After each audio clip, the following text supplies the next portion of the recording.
The Straw, the Coal, and the Bean by the Brothers Grimm. In a village dwelt a poor old woman who had gathered together a dish of beans and wanted to cook them. So she made a fire in her hearth, and that it might burn the quicker, she lighted it with a handful of straw.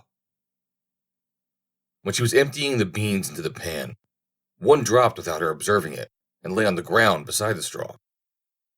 And soon afterwards, a burning coal from the fire leapt down to the two. Then the straw began and said, "Dear friends, from whence do you come?"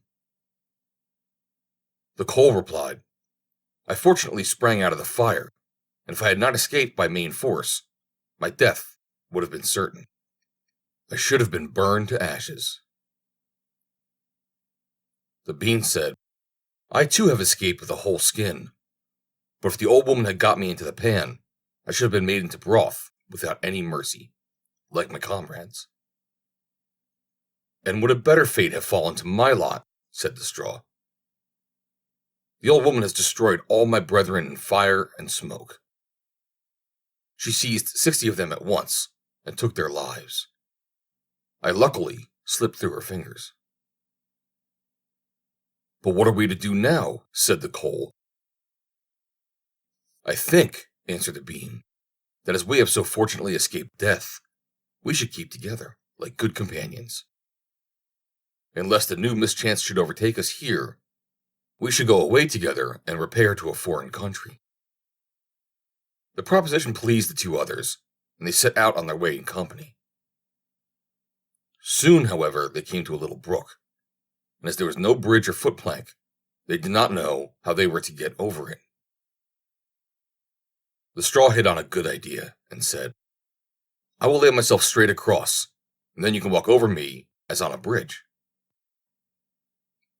The straw therefore stretched itself from one bank to the other, and the coal, who was of an impetuous disposition, tripped quite boldly onto the newly built bridge.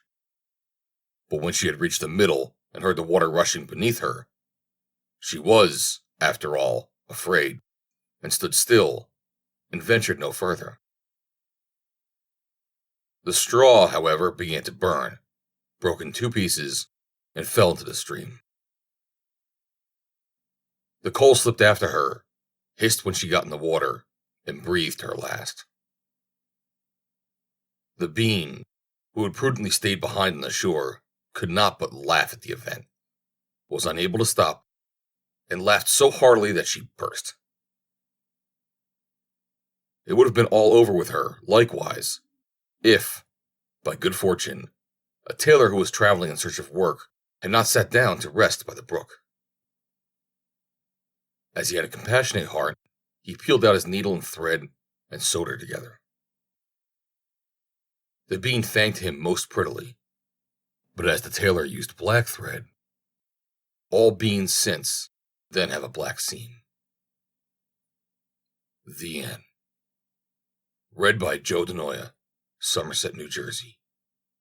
April 14th, 2020.